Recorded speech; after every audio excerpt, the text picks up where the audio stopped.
Hello, everyone, and welcome to episode 1 of Convince Me, where our job is to convince each other that a game is worth it. So, on today's episode, I will be convincing Darren to check out A Little to the Left. Yes, and I will be trying to convince Ryan to play Indivisible. So, before we get started with the convincing part, I planned on kind of doing a couple of segments, life check-in, a question of the week, and then finally moving on to the convincing segment. So, since the last episode, nothing has happened because we are actually recording these episodes back to back. So, in the few minutes that it's been since the last episode, what's been new with you? Oh man, I checked my phone twice. That Nice. was super cool. Nice. I had a little bit of water. Um, That's good. That's good.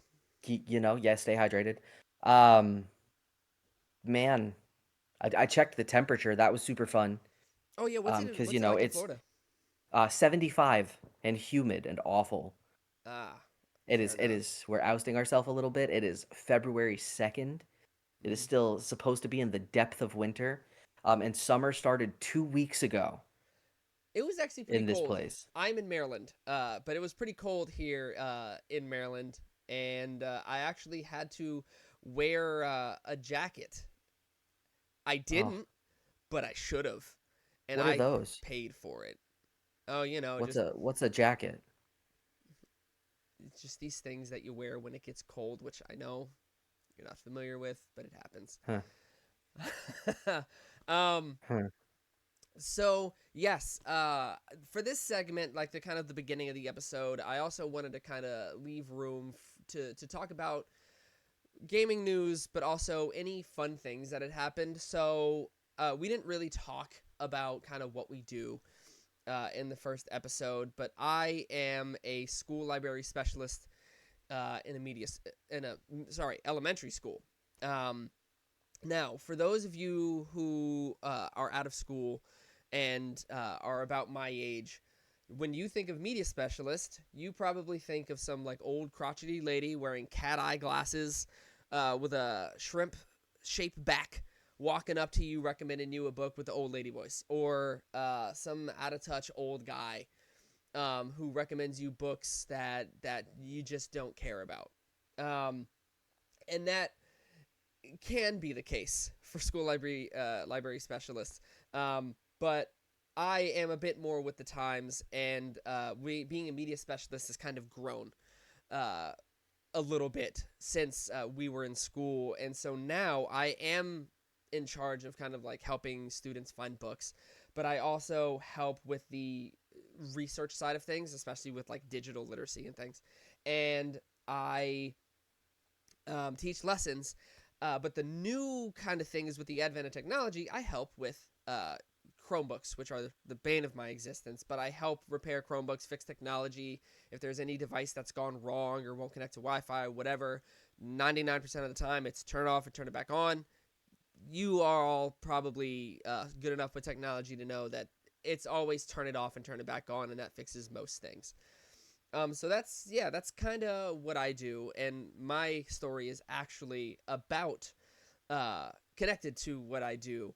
So I had a student at the end of the lesson. I had finished teaching, and at the end of my lesson, there's like 10 to 15 minutes for book checkout. Students finding books, me helping them, all that. And so it was the last class I had before lunchtime, second grade. And so I'm like, you know what? I'm hungry. Let me just grab a banana. So I'm eating a banana, right? Walking around, helping kids find books, helping them check out, eating my banana. And a second grader comes up to me and asks me quite possibly one of the most flabbergasting questions I've ever had asked to me in my life. He comes up to me and he's like, "Hey, Mr. White." I'm like, "Yo, what's up? What flavor is that banana?" And I was so taken aback by that question that I literally froze in place for like 10 seconds, thinking to myself, are there different flavors of banana? So this kid gaslit me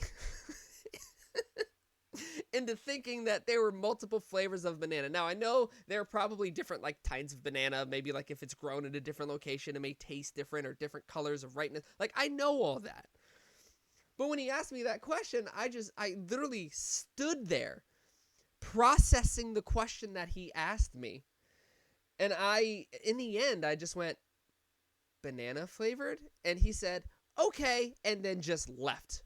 Just left me to stew in the question that I think I'm going to be thinking about for a very long time. So that was my thing of the week that happened. Huh. You know, I, you know, I'm uh I'm very rarely speechless. me too.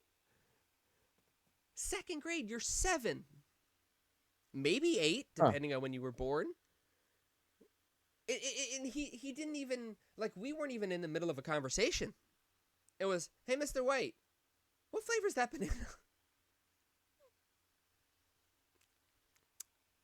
You know, um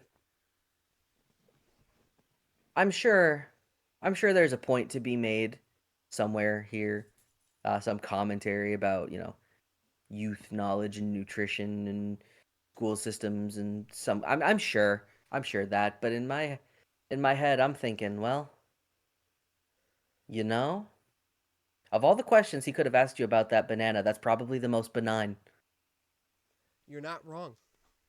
You're not wrong, and I Because am to be fair, amazed. that's not the direction I thought that you were I gonna know. go in I telling know. me a banana story. I know.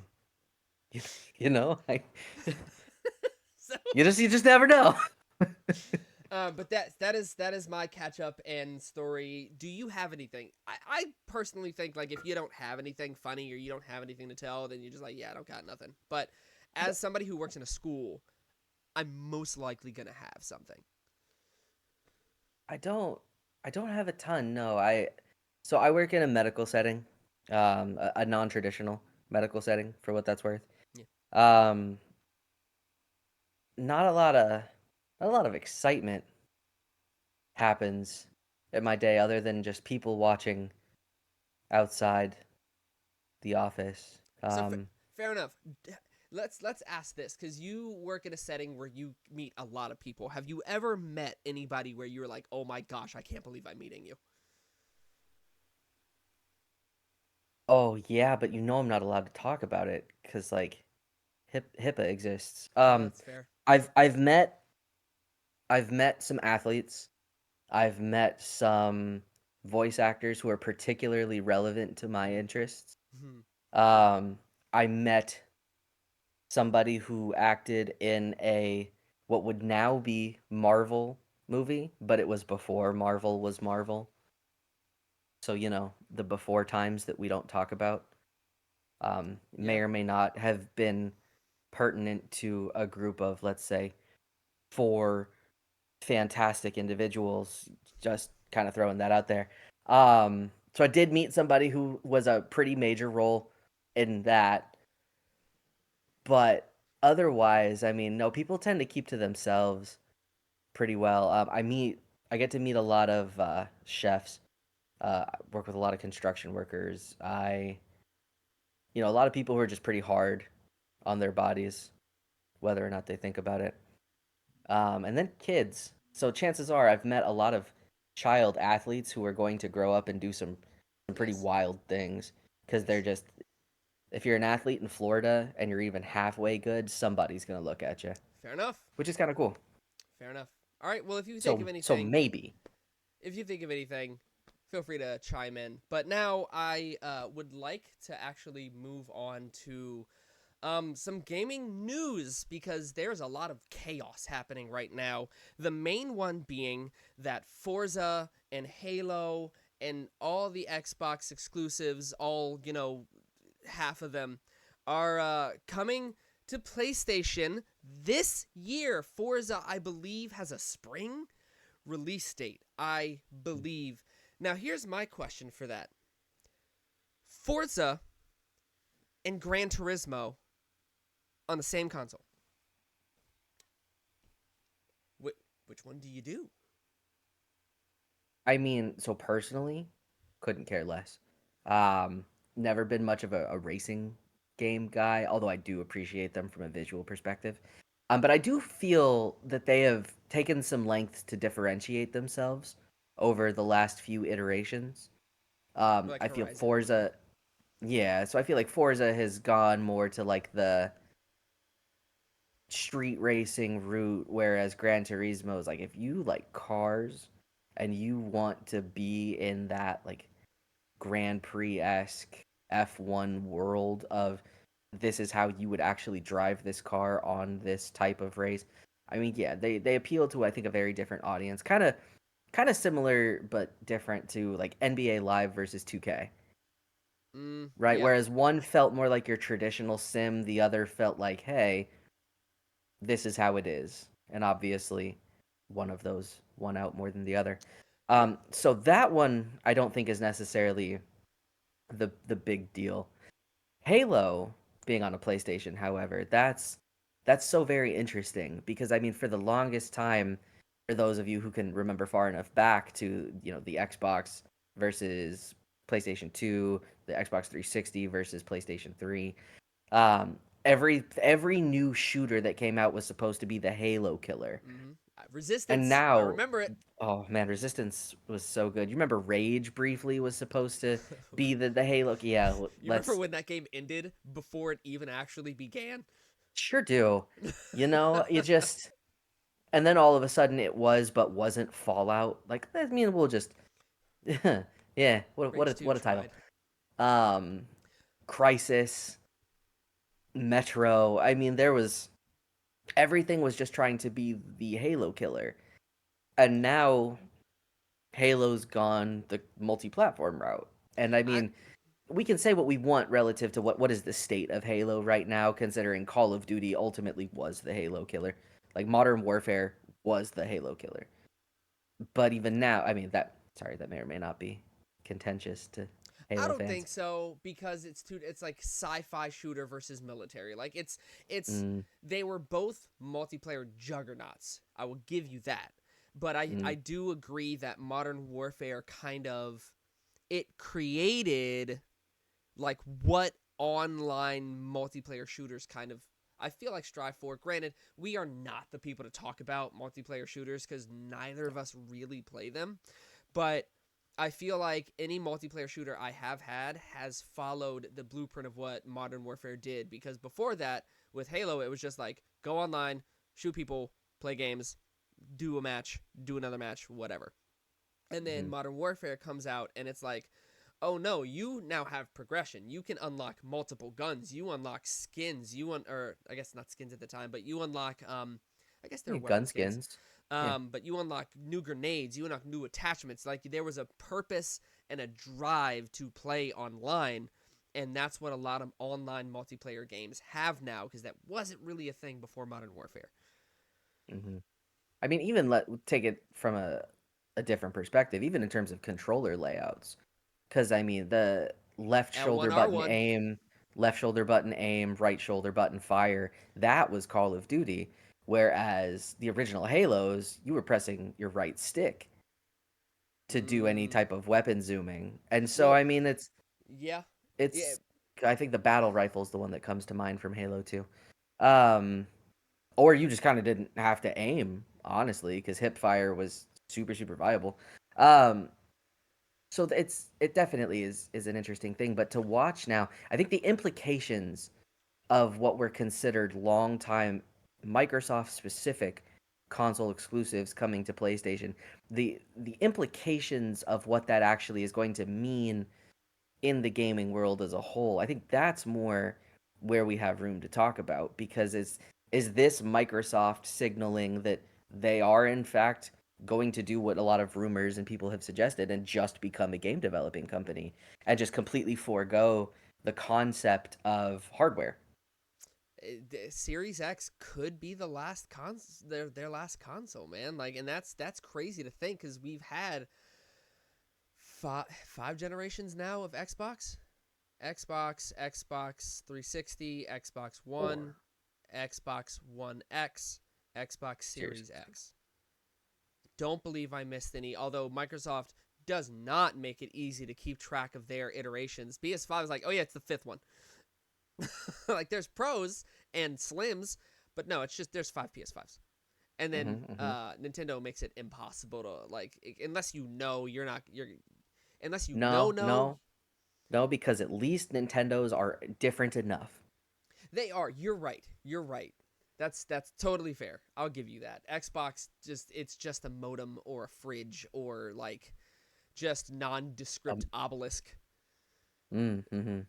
Yeah, I remember the gaming awards when they first revealed the Series X. Everybody was like, I'm not gonna speak for everybody. I remember me being like, it's just a like a rectangular prism. Like it's like that's it. It's just a prism. There, put your games in there, shove them in there, play our Game Pass. But speaking of Game Pass, I wonder if because there was that advertisement that was going around where it was like this is an Xbox and it was like a TV and like I don't know if it was like memed, but like a fridge was an Xbox, a PS5, like there was all this stuff they were saying this is an Xbox. So it kind of hints that they're like maybe PlayStation and the Switch 2 get Game Pass. I don't know. Like do they just do that and then just make money that way cuz they're pushing Game Pass and they're not pushing exclusivity even though they have Bethesda. They own Yeah. Bethesda. And all that's come out of Starfield. That's it. Well. And a DLC for Starfield. And we're waiting on Elder Scrolls 6, which I saw something online that made me very sad, and I told you about it, where the difference in time from Skyrim to the announcement of Elder Scrolls 6, it has now been longer from the announcement of Elder Scrolls 6 to now. That is a longer gap. I don't Which like is that. just so sad. I remember we ended up looking up when that announcement had come out Do you because remember? it was, I don't actually even, I should, It but I don't. was But announcement it date. was It much was longer ago than I thought it was. Was it 16? 2018. 18. Okay. 7 years ago this June. Holy cow. But yeah, I'm curious to see where the Xbox landscape goes and whatnot. Another headline: according to GameSpot and multiple other outlets, 4 years after its release, a fan-made Bloodborne 60 frames a second patch was asked to be taken Taken. down. Words are That's hard. it. Nailed Um, it. by FromSoft. So the question is, does that indicate a remaster? And here's why people think that. Further on in that GameSpot article, it mentioned that something similar happened to Silent Hill, which Mm. ended up being something called Silent Hill Message, a short message.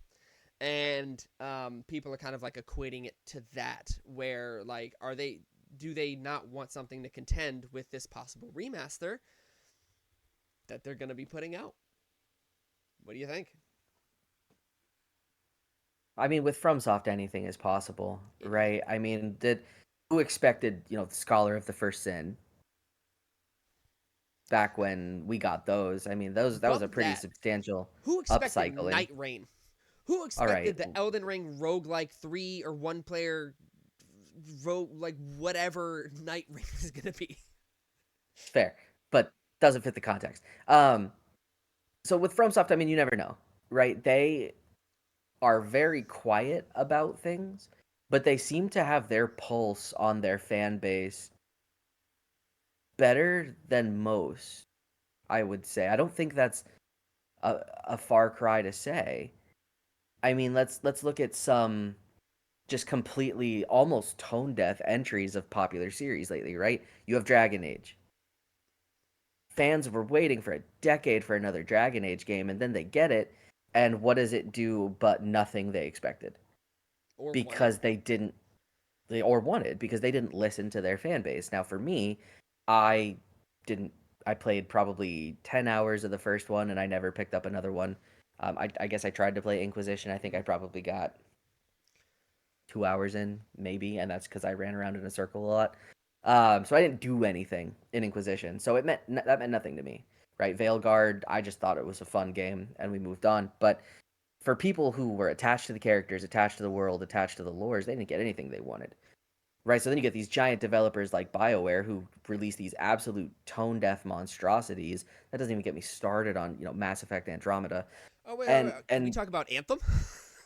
well, yeah, we can talk about Anthem at length, um, which was just I think it was a failed attempt at a game as a service, but Which honestly, games as a service could be a that's a whole whole other episode. episode. That's a whole Yeah. episode.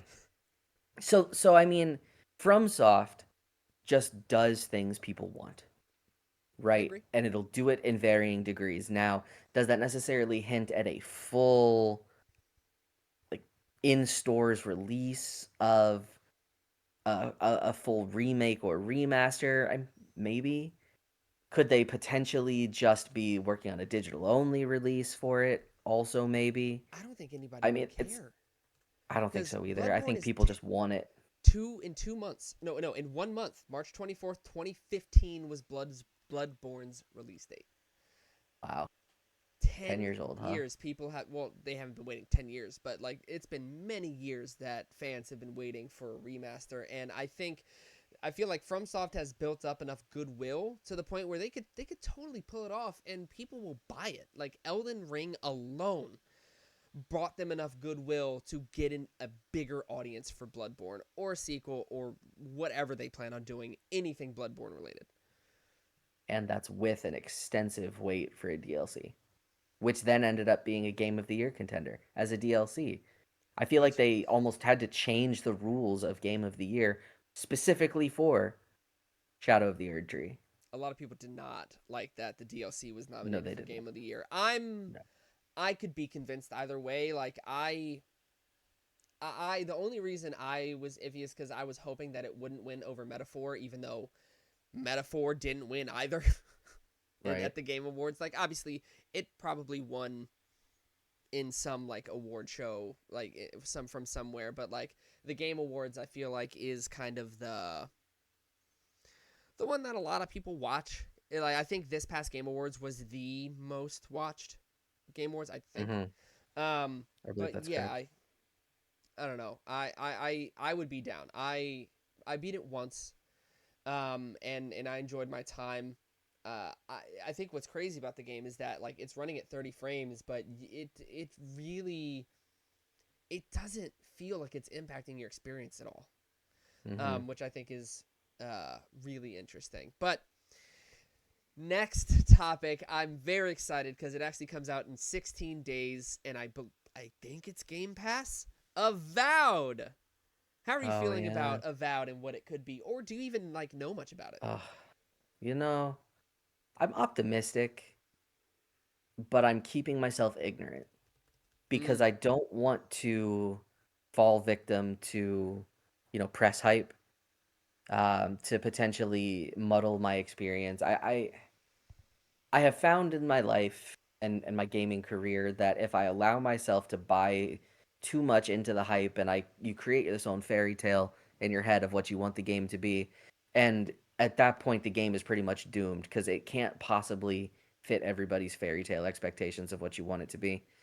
I mean, I'm feeling the exact same way about Claire Obscure. So I mean, did you it's know yeah. Oh no. impromptu a news update? Did you see that they've already had chosen to make a movie about it? I mean, it's an incredible concept. I'm There's upset it's a movie. I'm upset it's a movie. I feel like it would have been a much better show just for the sake of being able to actually world build. Because then you that's could fair. potentially extend it longer than just feasibly one calendar year. But I mean, neither here nor there. Um, so I feel similarly about Claire Obscure because I want them to be good. But if I allow myself to create this expectation, I feel like there's not a game developer on the planet that's going to create a game that fits my expectation of what I want any given game to be. So I just am trying to go into the experience with Avowed exactly as it is, Fair enough. take it for what it is, and if it doesn't, tick enough boxes to make me want to keep going, I won't. So the thing about Avowed that I didn't figure out until I think like a month ago. I don't remember exactly when. It could have been longer. Is that it actually is? I don't know if it'd be classified as a spinoff. I guess it would be. It takes place in the world of Pillars of Eternity, which Mm, um, is a game. I played the first one, didn't beat it because it was a lot for me, and I started the second one, but I think I might have overwhelmed myself because I try to like min max, and it's a role playing game. Like that's just what it is, and it's great. It's a cool world, and I'm curious to see where they take it. I just realized in the pilot episode we didn't even bother talking about like our preferred genres or like favorite games. mm, So I want to talk about that in just a second. But yeah, I think I'm excited because it could very potentially scratch an itch, Darren, that you have not itched in a very long time with a new game. Because a lot of comparisons are being made to Skyrim. Now, Darren could spend multiple episodes talking about his experiences with Skyrim, thousands of hours, multiple consoles, multiple releases, so much time with Skyrim, breaking the game, doing all those fun things. But it is being people who have played it. I think the previews have talked about how it could very potentially scratch the Skyrim itch, which is a very exciting prospect. mm, mm-hmm. I mean, it's just been so long, right? So And I long. even just last year, right, in 2024, I went back and played another entire playthrough of Skyrim insofar as I would call it a playthrough. I actually even indeed finished the main story, which like there you go for Wow. people who don't think you finished the main story. Skyrim, of course you do. Um, did all the DLCs, built my houses, did a lot of the fan created mod quest lines because those are super fun, especially the ones who took the time to add in their own voice acting. Like very well done, the modding community for that Mm, game. mm. Um, if there is something now that comes into my life and brings me even remotely back to the place mentally that I was playing Skyrim, then I that's both a wonderful and terrible thing because I just don't have the same amount of time in my life that I did in 2011. Yeah. I just don't. Right? In Uh, 2011, I was in college. You have all the time in the world when you're not in class. You have all the time in the world when you're supposed to be in class because I mean, you go or you don't. Um, just kidding, kids, stay in school. Um, or don't. I'm not gonna tell you what to do. I'm not your I have dad. too many degrees. School's stupid. Um, but I had time, and I don't have that kind of time now. And so I almost have to wonder if that type of undertaking might in fact lead me to that same overwhelmed feeling that will lead me to not playing it at all, very similar to Assassin's Creed Valhalla. I think the thing about Skyrim though is if you do exploration right, then that feeling of that overwhelming feeling feeds a sense of adventure, right? Skyrim was designed in a way where you're like on your way to your objective and you're like it's not a checklist. That was my thing with Valhalla. Like I felt like I was doing homework because there were all these things all over the map, and I'm like, that could contain something I really need or really want. So let me go do that, and let me do this. There's this quest here. There's that there, and it was just too much for me. And so I feel like Skyrim, it did exploration just like Elden Ring. Like Elden Ring is one of my favorite games of all time. But just like Hmm. Elden Ring, like there was no like go to this cave and do this. It was just like, yo, you see a cave over there? There could be something cool in there. That could be a legacy dungeon. I'll never tell. Go have fun. Oh wait, you want more? Yeah, there's a whole other underworld that is the basically the same size as the whole daggone world map. Go explore there. Have fun. Like that's peak exploration. That's what you want. Hmm. And if Avowed can do something like that, I think that's a winner. It definitely is. I mean, it's exciting. It's a great concept. I'm really looking forward to seeing it. Um, I mean, I guess we'll have to wait and see. We'll see. I'm I'm trying not to hold just my breath, but What's I'm nice is not that upset. we could actually do an Avowed episode We because could. it's coming to Game Pass. Oh God. We could. Yeah, but so the plan going forward with like special episodes, let me break down like kind of how we want to do each episode. So this we want to release weekly, and with us both having work lives, I'm married with a child and all these other things.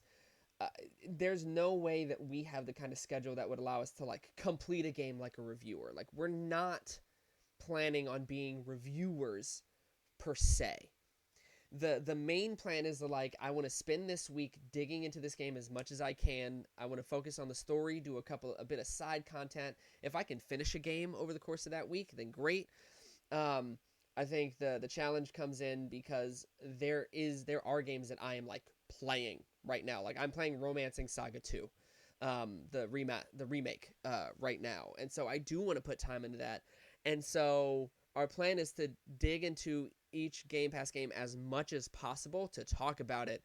But when it comes to big releases like Avowed or Clair Obscur, really taking a few weeks to play it and then doing an episode after we've like actually put a ton of time into it and then maybe do those reviews of those.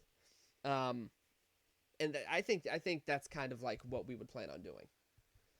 Which is not to say that we won't potentially give first impressions. Oh, sure. We're absolutely have game pre-installed if it catches our interest. It's just the reality of when are we recording, when does the game come out relative to when we're recording, and then how much time is life giving us to put in to even have first impressions of the game. I'm obviously not going to load up a game, see the opening cinematic, and then form a whole opinion based on it. Although I would love Yo, to this sometime. cinematic is dope. 10 out of 10. That's easy. Done. Yeah, I agree. And as far as like personal taste, just so like whoever's listening can kind of get a feel for what we like to play. My gaming taste has kind of changed over the years. Like it used to be whatever was popular. Like that was kind of my thing. Like, oh, this game is getting a lot of praise. I'm gonna play it. I'm gonna like it. And then as I got older, I started coming more into like my own opinion, and I discovered JRPGs in earnest. Where Darren introduced me to JRPGs because growing up I played like Zelda and sports games because my brother had them, and like action platformers, FPSs. Like I played stuff like that, and I'll still play those now. But if you were to ask me like what is a genre that you could play forever and like that's your go to, it would 100% be JRPGs. And my I don't know that my like top three games of or top three game series of all time ties into that like, but if I were to choose a game out of a lineup of games, most of the time I'm gonna go JRPG. There's an asterisk on that statement that he's not saying, which is so long as it doesn't have random battles.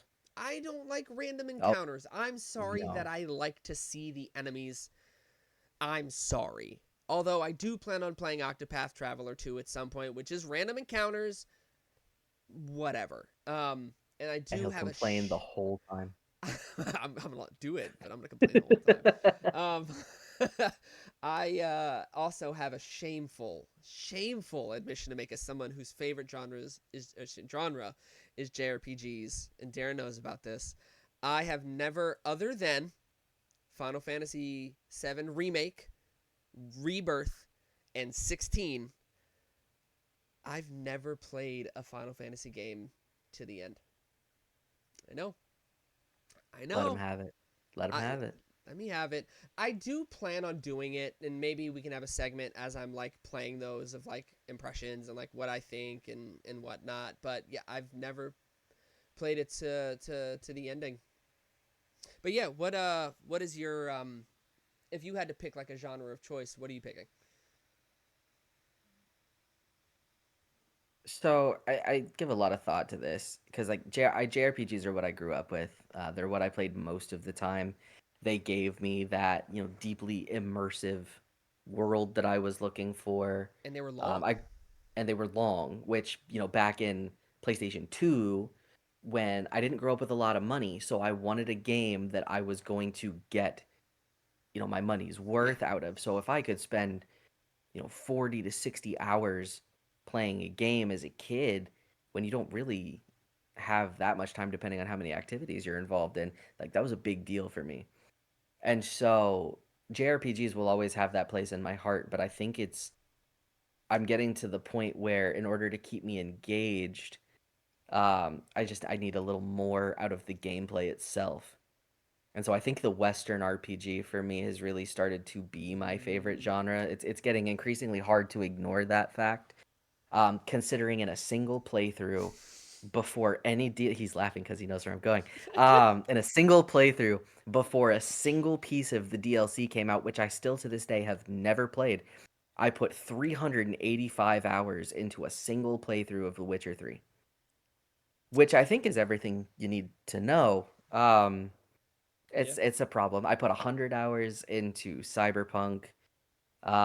I really I don't know. There's just something about the fact that it gives you all of the RPG mechanics and also has pretty substantive gameplay that you can get as good at as you want. So there is that skill element as opposed to potentially the traditional JRPG, which it comes down to party composition and how well did you prepare your team for the encounter ahead. See, I just Um, realized, are there any Western RPGs with like a party system? Or is it always like individual? we might be splitting hairs with nuance because I mean, you could make the argument of Mass Effect has a party. You could make the Yeah, argument that Dragon Age has a party. that's true. We can make a lot of arguments for that, but to what end is it relative to the party of a JRPG? So I mean, yeah, in a technical sense, sure. Now, do they tend to all be BioWare? Maybe, because those are the ones that come to my mind They first. Um, but otherwise, I mean, no, they tend to be you are the sole survivor, go do the thing. right Not to sum up an entire genre of video games, and also probably all games. most of video games at this point. What about But yeah, no Skyrim worries. time? What about your Yeah, you said Witcher and you said yeah, Cyberpunk. How yeah. much time did you put into Skyrim, you Oh think? no, that's not important. I couldn't. No, We'll have to see if we can it's tally that up and definitely find a way. not. It's definitely not hundreds No. across every platform, or Borderlands, or Pokemon, or Well, Final Pokemon is a Fantasy X whole specifically. can of worms.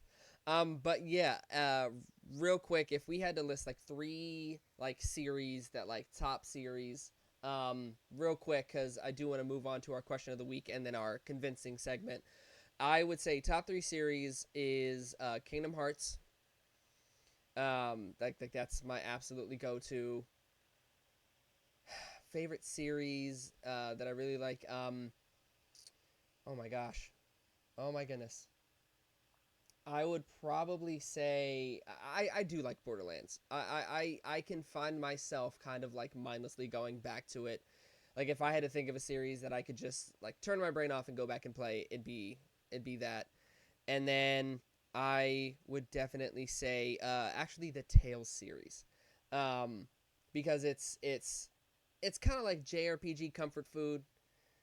I could think of individual games that aren't in any of those series, but if I had to pick like long running series, it would probably be those three. I would say Zelda, but I've only really beat like Ocarina of Time a billion times, Twilight Princess, Skyward Sword, and then Tears of the Kingdom, Breath of the Wild. Like I've beat some of them, but like I don't know that I've put enough time into not Ocarina of Time to claim it as like my favorite series. I would say for me, series, it's like series wide. Pokemon for sure. Number one by a significant margin. Nothing really comes close. Borderlands, comfortably in second. Nothing really comes close. Third, however, as far as just games that I could pick up and probably have a really good time with and still hold fond memories for, is honestly probably Mass Effect. Ooh, okay, fair enough. I'm okay with that. Strictly because it's just it's enough. You That's know, that's it's fair. in depth, it's long enough. We could talk about individual games. There are many, many, many individual games that I like more than any singular individual Mass Effect game. But as a series, Mass Effect excluding Andromeda is great. Yeah. Yeah, fair enough. All right, so this segment question of the week, I figured it would be like a short, sweet, like just interesting question to kind of possibly expound upon. But the question of the week, feel free to go on our Reddit. I posed this question on there if you would like to kind of pitch in your own thing. And I plan on doing this going forward. Have you ever hit a rut in gaming? Why do you think you were hitting that rut, and what got you out of it? So for me, it was a few, like, man, 6, 7 years ago, I guess. And it was nothing was like going on per se, but I was just finding myself picking up games and playing for 5 minutes and then just like being done. I was like, I don't care. I don't care to play this right now. I don't feel like playing this. And so I turn it off or go to something else. And I would go through my collection and just be like, oh, maybe I feel like playing this. Nope, I played this years ago, didn't finish it. I'd have to start over, don't feel like starting over. And I would just go and go and go. And I had a fear. I was like, am I just done with gaming? Like, do I not care anymore? Because if that's the case, I don't like that. I don't like how that feels, like having one of my most important hobbies kind of not matter to me anymore. And so whatever, my wife and I, we went on a trip. I believe it was to see family, and on the road I had my 3DS that was so lovingly bought for me by this guy right here. And we were by GameStop, like getting gas or something, and I think I had like a Game Informer. I don't remember what I had. Maybe my phone I was looking through, and for some reason Bravely Default popped up. Darren had gotten it and tried it and was like, "Oh, it's hard, but it seems kind of cool." And my favorite mechanic in any game ever, and this will never be topped, is a job system. I love a good job system. I know Final Fantasy, I'll get there, but I love a job system. And so I was like, I don't know. I had I think some GameStop credit or something, and I went in, got Bravely Default, and just played it on the rest of the drive. And I found myself not stopping. And I kept going and going and going and going. And that was the moment where I was like, I think I really like JRPGs, because before that, I was just playing like the new hotness. I was just playing the new thing. And so finding a genre that I really, really liked, I think was what re sparked my interest in playing games. And that was how I kind of like got back into it. The rest is history. So for me, mine was actually just a couple years ago. I was in the process of I was working full time. I was in the process of trying to get my business opened, and then I was also getting a degree online all at the same time, and I was just so tired, just in perpetuity. Mm, Um, to the point where I mean, for me to say this is a lot if you know me, but like I couldn't even pick up Borderlands and had no desire to do anything with it, which yeah. for me, I can go pick up Borderlands, I can do a playthrough because I'm somebody who will just go and farm just for the sake of farming Mm, for a few hours. I'll put the game down and I'll go about my day. And so, I was getting to a place where Ryan would ask me, "Hey, are you gonna get this? Are you gonna play anything?" I'm like, "No." And then it got 6, 7 months down the line, and I had nothing that was going on. Um, and I ultimately decided, I guess I'm just in a rut with it. And I think what ultimately broke me of it, and my timeline might be a bit off with this, was that Elden Ring came out. And even then, initially, I struggled with approaching the game because it was only probably the third FromSoft game that I ever tried to play in earnest. And I'd never made any headway. I had Demon Souls back in the day, and I mean, mm. Demon Souled me really Woo. hard. Um, I had Bloodborne, and I played a bit of it, and then I put it down one day, and I never picked it up. I actually just think that another game came out, I honestly might have fallen into the Borderlands the pre-sequel trap. Which go figure. But Elden Ring ended up just kind of burrowing its place in my head because early on, I like might remember the place up in Caelid by the church, where you go and give the death root to, Yeah. Yep. By oh gosh, I behind the can't remember. behind the Right, gargoyle. Yeah. right. So there were those the oh, Oh, the the Reaper militia, dudes. yeah, the Yeah. militia that you could go and just farm runes Uh-huh. for hours. And so that's what I would do is I'd go and I would farm runes for hours. And the way that I like to play games is I like to be as absolutely overpowered as possible. Yeah. I don't want balance. I don't want challenge. I want there to be challenge, that I want to be able to grind long enough that I can laugh in the face of whether that challenge ever existed in the first place. Fair enough. And so just that loop for me gave me what I was looking for, to the point where I think I've ended up putting on that character something like 280 hours into that character of Elden Ring through 3 playthroughs, I guess. I got That sounds right. to New Game Plus 6 with my first character. Yeah. So Yeah, I I think think I was in you're. New Game Plus 3. Yeah. Um, which I don't think I finished New Game Plus 3, but on New Game Plus 3, I got to the things I needed to get to in order to do Shadow of the Erdtree. So, Mm-hmm. really, Elden Ring for me is what ended up bringing me back Nice. when life was life in for a good while. Life was heck and heck. Yeah. Fair enough. All right, so yeah, if you have any stories about that, feel free to, like I said, subreddit, email us, and maybe we'll have a segment where we can talk about like what fans have sent in, or fans, goodness gracious, what our audience has sent in, or whatever. Um, Maybe we should make a post on our Instagram oh, I for the like that. question so people can respond to that too. I like that. Okay, so now we move on to the kind of like the meat and potatoes of the convincing segment of our podcast. Convince me. So as a reminder, I did A Little to the Left by Max Inferno, and Darren did Indivisible by 505. So this segment, the whole purpose is like, yo, I'm gonna try and convince you to give this game a shot. And so let me pose this question to you. Would you consider yourself an organized person? No. No, me neither. My executive functioning is. Do you like it when things are organized? Debatable. What do you mean? I find joy in my chaos. When things are chaotic, I know exactly where everything is. You don't need to ask me because I know exactly where it is. I'll go find it for you. The second you organize it, and if it doesn't work the way that my brain works, I will never find it again. Not necessarily organized, but do you like things straight? Like if you're looking at like your table of like pencils and you have like Oh, pencil, pencil, and then a pencil like going awry like this, are you the kind of person who's like, let me just boop, write that and let me just like make it straight? yeah, Yeah, you like that, yeah, right? That yeah. is satisfactory. Um, that is the whole point of A Little to the Left.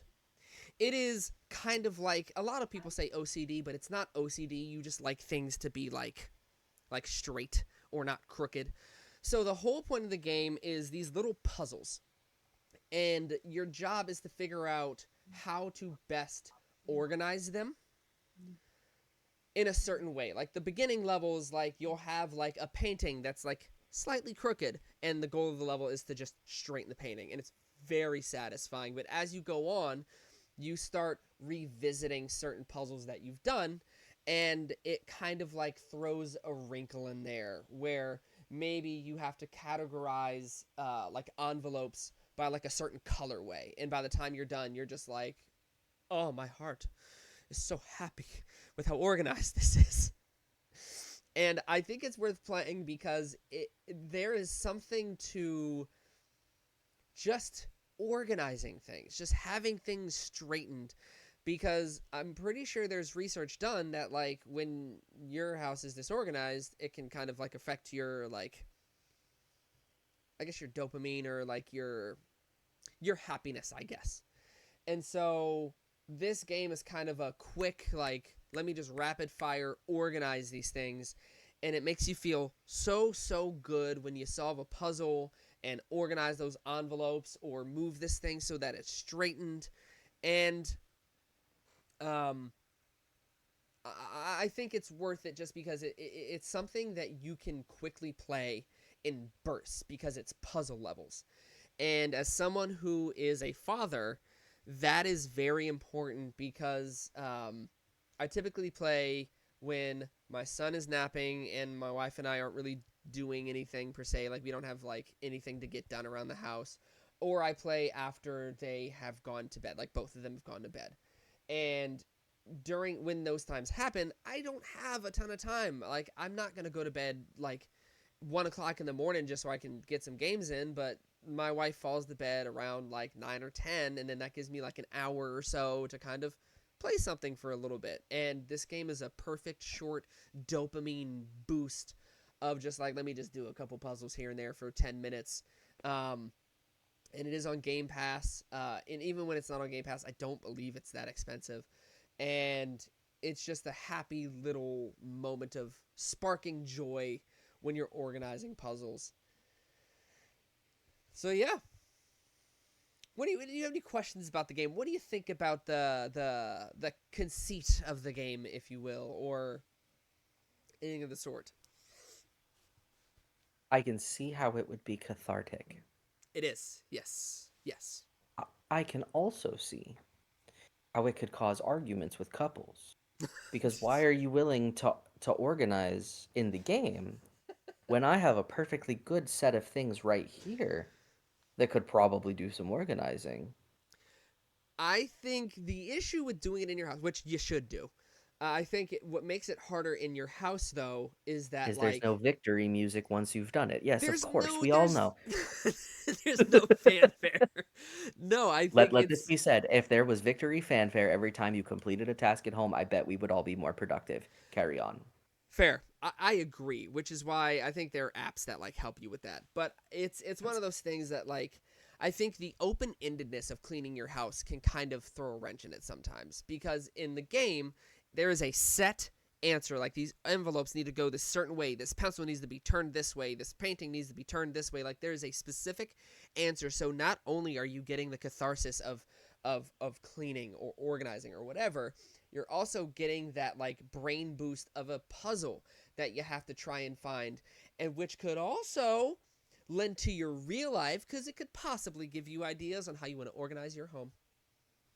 Hmm. I suppose it could. Like, I my suppose wife and it I could. have a family, a very close family friend, um, who stays at our house occasionally. And there was one time where she was over, and we weren't really doing anything. She's the kind of friend that like you don't need to like plan like, oh, we're gonna go do X, Y, and Z. With like, it's just kind of like, let's just hang out, because this is somebody that I met when I was in college, also when I met my wife, and we would just kick it. And like, I would be playing games, they'd be doing lesson plans and work. I probably should have been, but I got my stuff done when I needed to. Um, but yeah, she came over and I was like, "Hey, yo, you want to try this game?" So I busted out my tablet and gave her a controller because I was playing Game Pass on there. And then I was expecting her to play like a couple levels, like, and then be like, "Oh, this is a cute game," and then like hand me the controller back. Yo, the rest of her time here, that's what she was doing. So the whole rest of her stay uh, was pretty much her playing that game on my tablet. So I think, and she's the kind of person who really loves being organized. Um, and so I think there is something to be said about a game that is just a constant like, uh, oh, that feels so nice to organize that thing. It's just so satisfying. It's just so satisfying. I can speak. Goodness Sometimes. gracious. I'm gonna have a fumble at least 2 times an episode. Um, but yeah, so what do you think? Is that something that you could see yourself or your fiance playing? Perhaps. Certainly more so her than I. Um, I think that's exactly what she's looking for. She also is one of those people who really enjoys the game Unpacking. Great game. Great game. For those who So, don't know, unpacking is a game where you are literally just unpacking somebody who just moved into a new house and placing things where they belong. It is also on Game Pass. I don't think it's left yet. Great game, highly recommend. And if you like unpacking, A Little to the Left is right up your alley, man. it's true. I So, mean, yeah, go ahead. this game, I would entertain it. I would entertain it for a moment. I suspect it's one of those things I would play once and probably never again. That's fair, but you are convinced to possibly try it. Perhaps. That's about as good as you're gonna get out of me. Hey, I consider that a win because this is the kind of game that is not your speed. So if I can get you to even be slightly interested in checking it out, I will chalk that up as a win. So yes, A Mm, Little to the Left, highly recommend if you like categorizing or organizing. It's a good time. Okay, okay. your turn. So, Indivisible by 505 Games. For those who are unaware, 505 was either the publisher or responsible for, in some way, games like Hellblade, Abzu, Brothers. Oh goodness, Don't Starve, Stardew Valley. So games like that. Um, First and foremost, I just want to say the art style for those of you who have some type of love for that, like feels like hand drawn, hand animated 2D platformer art style for how things used to be. Absolutely for you. It's a very quaint art style. I did not expect this game to be voice acted. That already was a great start for me. Not only is it voice acted, it's voice acted by, I don't know, some semi relevant people, you might say, people along the lines of Sam Riegel Oh, and this guy that people have heard of. I'm not sure, but a Matthew Mercer oh, it's just does the a voice Critical in Role this game. cast. Yeah, no worries. Really, just those two. Um, so that again was a very big surprise. But what initially got me right off the bat is the soundtrack of this game is this combination of super, super fun, but super, super simple. So think back to the childhood, right? Sega Genesis, 2D, Aladdin, and The Lion King. Think of how thematically or appropriate the music was in those games. Put Okay. that now into a modern title where you don't have a 16-bit constraint or a 32-bit constraint, and all of a sudden the dynamic sound profile of this game is absolutely incredible. So for those of you who really enjoy good soundtracks to a game, this absolutely has one. The voice acting is not campy, but just campy enough that it could almost be paying homage to perhaps CDI games in just that little bit of way, not necessarily in terms of the gameplay, but in terms of character interaction. It's very aware of what it is. But the gameplay itself follows Anja. The gameplay has, or the game itself has a lot of like Southeast Asian influence in mythology. China, India, Japan, and Mongolia are the big four nations whose mythology is somewhat represented. And the game is following Anja as she very like, right at the beginning suffers the death of her father. Nice and cliche.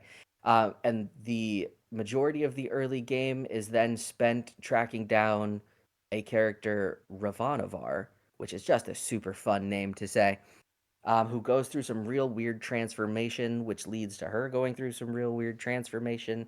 And now you're just trying to gather a cast of people to help you out. Um, you are controlling Anja on the overworld the whole time, 2D platformer. However, you can enter into the battle system actively by damaging the enemies you see on screen, which then takes you to the separate battle animation. You control four characters at a time through the four face buttons. So in this case, A, B, X, Y. And as you progress through the games, you're able to do more attacks with those characters, building up your combo meter, which of course increases your damage.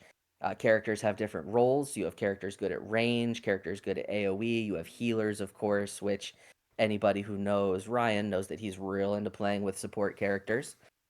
I can't Um, help it. I'm sorry. he can't. It's true. I gravitate. What do you want? and and therefore it is not random battles. However, the character or the enemies you see on the map do not necessarily dictate the number of enemies that you will be fighting in that encounter. That's fine. So it does give you that degree of variability. You progress through a means of unlocking ways of interacting with the world around you, such as a way of driving an axe into a cliff face to basically give you like a modified double jump, so long as you're able to lock on to that cliff face. Hmm. So your traversal mechanics are wonderful. You have fantastic progression, and the sound make it all absolutely worth giving it a shot. Bit of a campy story, little cliche, but if you're looking for that touch of where games were and where games are, this is an absolute wonderful harmony of the two. And then you throw Matt Mercer's voice in there as he voices a bird-faced ranger character. And if that's not the most D&D appropriate thing for him to voice, I don't know what to tell you. I have to say, you kind of gave me all the right things. I'm not gonna lie. I'm a sucker for a soundtrack. Like, I just finished Stellar Blade a little bit ago. Phenomenal soundtrack. So I'm a sucker for a good soundtrack. I love RPGs. Um, Story is important to me. Obviously, JRPGs are like my go-to.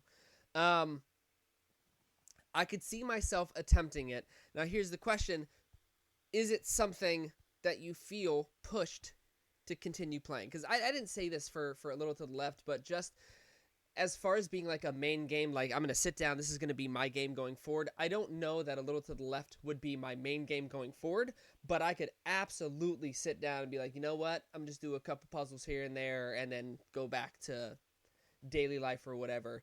Do you think somebody who has the time that you do, which is not much, could does it warrant them putting the time in? Are they gonna? Can you play it in short bursts? I guess. So I'm going to say yes, and I'll tell you why. It's a bit of a double-edged sword. This game has more save points than any game I've ever seen. Okay. So pretty much each time you make it through a platforming puzzle section, and especially if there's a relevant battle or two in there, you are almost guaranteed to have a save point on the other side.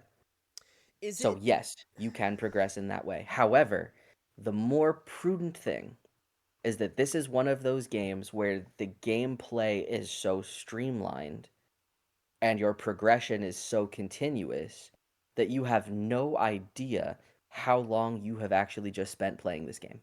Mm, so It so does not feel like you are spending a lot of time on it. is it a Metroid style game where like it's you're on the screen once you pass off screen like it switches to another screen, or is it one long continuous scrolling camera? One long scrolling map. However, when you pull up the map is very akin to old Metroid maps. So it still gives you square based grid mapping, Mm, which is accessible at any time through the press and hold of a button. yeah, no, I'm not gonna lie. I think I would absolutely give it a shot and probably see it to its ending. Um, I can almost promise you you would, and you would have no idea how you just spent the last 10 hours of your day playing that game. I like that though. I like games that have the one more quest or one more syndrome is what I like to call it. Um, all right, I think I will give it a shot. Now, going forward for these episodes, dear listeners, um, we are actually going to be convincing each other to play a game regardless of whether we actually liked it or not. So Darren could have played this game and absolutely hated every second of it, but his job is to try and convince me to play it. Same thing for me to him. So at the end of the segment, I actually would like us to reveal if we did genuinely enjoy it or if we do genuinely think that the other person should play it. And for me, a little to the left, I'm being very genuine. I do think that you should play it. It is very relaxing soundtrack, great art style. and just a quick like boost of dopamine from just solving these puzzles, because I also do like puzzle games. So yes, I actually did genuinely like I, disturbingly so, also liked it. it. I did Do like tell. Indivisible. I was prepared not to. I was prepared to think that it was kind of dumb. I was prepared to think, well, it feels like an indie game. It's exactly what you get, good or bad, because of course there's good indie games. I was prepared to have odd feelings about it, but get through it. Um, I've no Ryan and I have known each other for God 20 years now, I believe. Mm-hmm. Um, so I know well the things that will help him want to play a game. But what I didn't expect was on my single day off and my single bit of time alone that I would start this game and all of a sudden it would be 8 hours later. You serious? Yes, I really am. And it didn't feel like it. And it's because the progression of this game is just it's so continual. I like Like that. there's not a lot of breaks. However, twice in the course of the game, they ripped off this gorgeous, what feels like hand-drawn animation cutscene. And you just kind of stand there, think, like, where did that come from? Like, so you have the opening of the game, but we're used to flashy openings, right? You get gorgeous anime openings in front of like most RPGs now. But at two different points in as far as I progressed in that game, these gorgeous cutscenes with phenomenal sound design, an amazing soundtrack. It, it's it was honestly very surprising. It's a good game. Fair enough. All right, I will definitely have to check it out. And so that is uh really the kind of the concept of what we're going to be doing going forward, talking about moving forward. Next week for episode 2, I will be convincing Darren to try Citizen Sleeper by Jump Over the Age, a one-man development studio, uh kind of like an RPG tabletop style game. Jeez. Really? Mm-hmm. Okay. Huh. Okay. And I will be attempting to convince Ryan to try Another Crab's Treasure by Aggro Crab. That's got to be a reference to Legends of the Hidden Temple, right? And no, that would be Guts. Oh, Guts, my bad. Dang it. Guts and I'm a Global legend. Guts. Those are the Aggro Crag. For all of us who grew up thinking, "Wow, I'm way more athletic than any of those doofy ass kids in harnesses." Why am I not on this show? Yeah, I don't pretend. You know you've had that thought. All of Oh, us of have had course. that Of thought. course. Any game show you're watching, like, I can do that. No, you couldn't. But yes, a charming third person Souls like game uh, following a hermit crab who has his house taken from him for unpaid taxes. That's it's too topical, man. That's so topical. I hate it. But yes, that is the next episode. Something to look forward to. Please send in suggestions for segments or games to try, feedback for things that could be done differently or better, whatever. We are not the kind of people who get upset by constructive feedback as long as it's genuinely trying to be constructive. And yeah, thank you so much for taking the time to be with us. Um, and listen to our show. And feel free to connect with us on YouTube at Convince Me Media, Instagram at Convince Me Media. For those who are watching this video, our Discord is right at the bottom of the screen. And we also have a Reddit Convince Me podcast that you can come and say hi or say whatever. So please follow, subscribe, leave reviews, and I think we can sign off.